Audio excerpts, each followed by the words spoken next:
6. Son las 6:57. Buenos días, dominicanos, dominicanas, ciudadanos, ciudadanas del mundo. Julio Martínez Pozo, los comentarios de los temas más importantes en el programa de mayor influencia de la radio y la televisión nacionales. En este miércoles 10 de agosto del año 2022. Buenos días a todo el equipo del Sol de la Mañana, a la audiencia de Sol, la teleaudiencia de Telefuturo Canal 23 y los miles de personas que siguen nuestros contenidos a través de las plataformas sociales. Buenos días a todos y a todas. Bueno, nos alegra, como a todos los dominicanos, y este ha sido un tema incluso de trascendencia internacional.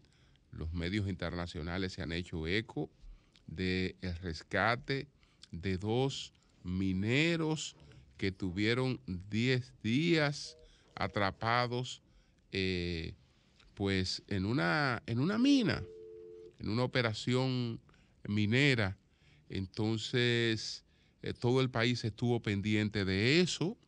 Hubo una operación de rescate en la que no se escatimó el menor esfuerzo, aunque el método tradicional de la minería fue el que dio los mejores resultados, a pesar de que también se dispusieron, se tenían a la disposición equipos, uno venido desde Canadá, otro que es el del metro, pero la propia instalación de esos equipos y otros factores hicieron sentir que el método más seguro era el tradicional, y ahí están los resultados. Ahí están los resultados. Los mineros fueron rescatados en el día de ayer. Ellos lucen pues buena salud física. Hay que trabajar necesariamente el otro aspecto de la salud, y también se le ha puesto en observación durante 3 días en el hospital Ramón de Lara a Gregory Méndez y a Carlos Yepes, un dominicano y un colombiano que trabajaban para la corporación o trabajan para la Corporación Minera Dominicana, empresa que asumió muy buen comportamiento en este caso junto con las autoridades. El presidente Abinader, que estuvo siempre pendiente de la operación de rescate, que los había visitado, había conversado con ellos. Ayer se trasladó pues a hablar con ellos, a recibirlo en este rescate. Entonces, ese es un hecho para celebrar. Es un hecho para celebrar, para tomarlo también como lección, como experiencia, para que en el trabajo de la minería esta posibilidad se tenga cada vez más prevista, y las medidas de seguridad, también el entorno del trabajo que tenga disposiciones para que cuando cualquier situación de esta pase, pues haya la oportunidad de la sobrevivencia. Entonces, eso está muy bien. Eso está muy bien. Hay motivos para que esas familias y para que los trabajadores de esa empresa, para que todos los dominicanos estemos contentos por este hecho. Entonces, yo voy a otros hechos. Inmediatamente. Lo de Estados Unidos, quiero explicarlo en el contexto, en la coyuntura en la que vive Estados Unidos en estos momentos, lo que está ocurriendo con el presidente Trump. Me quiero referir a la reforma de Gustavo Petro, que es la misma reforma fiscal de Duque, con otras expectativas, pero es lo mismo. Y entonces hay una pregunta que me hago: ¿cómo queda el gobierno de Abinader tras los últimos cambios? Y ahí me voy a detener un poco. Pero, ¿qué es lo que estamos presenciando en los Estados Unidos de América en estos momentos? Con las investigaciones que se están llevando a cabo contra Donald Trump. Una de carácter civil, otra de carácter penal, en la que, por un lado, el Departamento de Justicia ha estado haciendo su papel y, por otra parte, el FBI. Llama la atención que se produjera un allanamiento en Mar-a-Lago, la casa que tiene pues el presidente Donald Trump en el complejo de golf de Mar-a-Lago, y que ahí pues ese hecho no se le informara al presidente Biden. Ayer la Casa Blanca dijo que el presidente Biden se enteró como lo hicieron todos los estadounidenses. Es que lo que está ocurriendo en los Estados Unidos, aunque es un tema que tiene a la política detrás, a la política que tiene detrás no es a la política partidista, es a la política de Estado. Es decir, este no es un tema de los demócratas, este es un tema del establecimiento. Estados Unidos siente la necesidad, es decir, los que mueven los hilos del poder en los Estados Unidos, los llamados actores fácticos, el establecimiento, siente la necesidad de un relanzamiento de Estados Unidos para que pueda tener un mejor desempeño en su rol en el mundo. Y eso solo se consigue, revitalizando el liderazgo estadounidense. Entonces, ante la situación que se está dando con Donald Trump, si no tuviera ninguna suerte de impedimento, será el candidato o sería el candidato republicano, y de ser el candidato republicano, amplias posibilidades de volver a convertirse en presidente de los Estados Unidos, amplísimas posibilidades. Y eso para Estados Unidos sería sencillamente catastrófico, como lo es la posibilidad de que Joe Biden se mantenga en el poder. Entonces, el único instrumento para detener a Trump es el institucional. Y el institucional, porque a Trump no se le puede, y en Estados Unidos eso es difícil que ocurra, a Trump no se le puede inventar un expediente. Ahora, si en el plano institucional se cometieron violaciones, esas violaciones sí dan la oportunidad para apartar a Donald Trump del camino. Y entonces permitir que los republicanos busquen otros liderazgos. Ustedes vieron que ayer hasta el vicepresidente Mike Pence, que está alejado de Trump, se ha solidarizado con Trump. Que todo el liderazgo republicano se ha solidarizado con Trump. Pero no crean que eso no quiere decir que los republicanos, al igual que los demócratas en su liderazgo, aplaudirían, se sentirían satisfechos en el hondón si a Trump se le aparta del camino. Ahora, ¿por qué los líderes republicanos tienen que cerrar filas con Trump? ¿Por qué tienen que mostrarle apoyo a Trump? Porque el que no le muestra apoyo a Trump no puede aspirar a ser apoyado por esa base de popularidad, por esa base de apoyo que tiene Trump. Es decir, el que no sea solidario con Trump frente a la gente que apoya a Trump, pues sería observado ya como una persona que está traicionando la causa republicana. Entonces, hay que cerrar filas con Trump.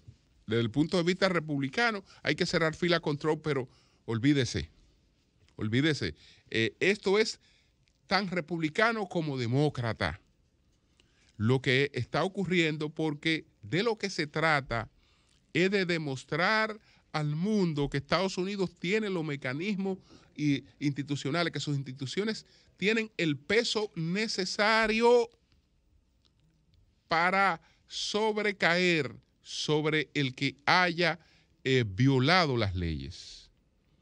En el caso Trump, por una parte hay una investigación privada, esa investigación privada está relacionada con temas de alteración de documentos empresariales, con temas impositivos. Trump no ha querido hacer una revelación de esas cuestiones. Ya un tribunal dispuso que la investigación que se está haciendo sobre el tema de sus impuestos que no se habían publicado, una serie de cosas, todo eso tiene que hacerse transparente. Y desde luego que las violaciones que se hayan cometido van a pesar en su contra. Entonces está el otro aspecto, que es el que tiene que ver con la documentación que corresponde a los archivos nacionales, que son todas las actuaciones de los presidentes, hasta los manuscritos de un presidente en relación con un tema, son parte de esos archivos nacionales que ciertamente se administran con sentido de Estado, porque no son cosas que salen al dominio público hasta años después, cuando no pueden tener una incidencia inmediata en la política. Entonces, el establecimiento va por la cabeza de Trump. Quiere apartar a Trump porque Estados Unidos necesita un relanzamiento.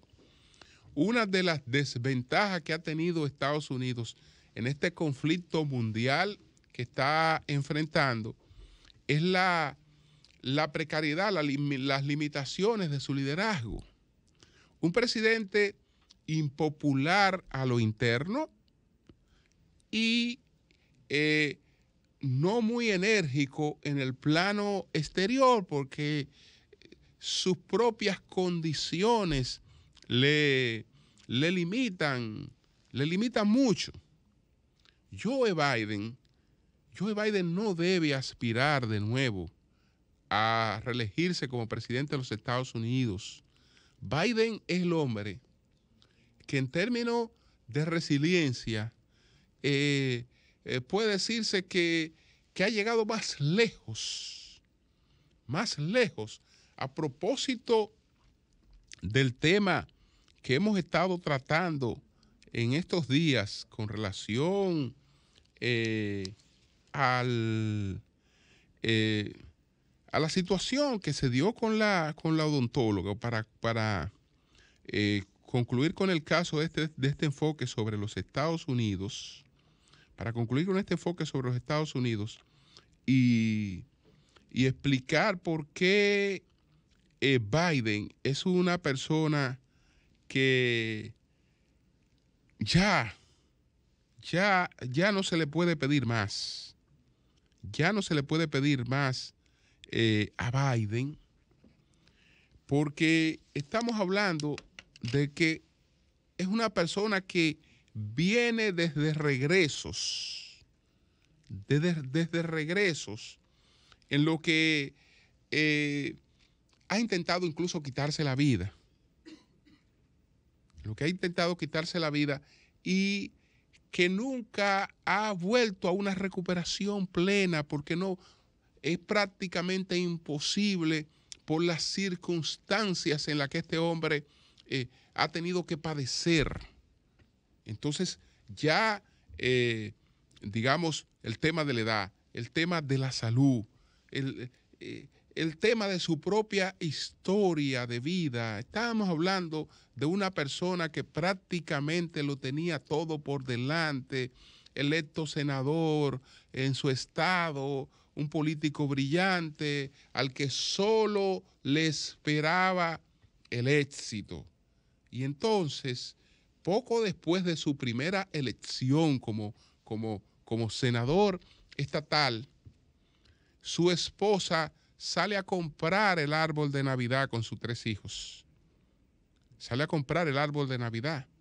Y ahí padece un accidente de tránsito catastrófico. En ese accidente de tránsito muere su primera esposa y muere una de los 3 hijos que tenía entonces, su única hija, la que era su única hija. Después él con el matrimonio actual tuvo otra hija, pero muere su única hija. Entonces, le sobreviven 2 hijos. 2 hijos. Y el mayor de esos hijos, posteriormente y más recientemente, estamos hablando de hace pocos años, murió de cáncer. Entonces, el párrafo que le quería leer sobre él y que está relacionado con esto de lo que hemos estado reflexionando en estos días, cuando la gente llega a la etapa en la que se plantea serios cuestionamientos sobre la existencia. Biden llegó a esa etapa. Es decir, Biden no se quitó la vida en una oportunidad, por lo menos en una de las que intentó hacerlo, porque pasó a ver a sus hijos que estaban aún hospitalizados. Y ahí pensó lo siguiente, y ese es el párrafo que voy a leer, que lo escribí también a propósito de mi columna del pasado domingo. Él decía lo siguiente: empecé a comprender cómo la desesperación lleva a la gente a liquidarlo todo. Cómo el suicidio no era solo una opción, sino una opción racional. Pero miraba a Beau y miraba a Hunter dormidos y me preguntaba qué temores tendrán ellos en sus sueños y quién les explicaría mi ausencia. Y supe que no tenía más opción que luchar para seguir vivo. Con un mundo en estos momentos que busca en un nuevo orden económico y social, y con unos protagonistas que andan detrás de cierta grandeza histórica, el hombre que esté al frente de Estados Unidos tiene que ser alguien que emule lo propio, que también ande detrás de la historia y que también ande detrás del propósito de mantener la grandeza de ese país. Y eso ni con Trump ni con Biden es realmente ya viable. Por eso el establecimiento pues ha decidido por la vía institucional pues apartar a Trump, y creo que lo pueden lograr. Me voy a referir, antes de venir al plano local y analizar el panorama con el que el presidente Abinader se dirige hacia sus 2 años en la composición de su gobierno a la luz de los últimos cambios.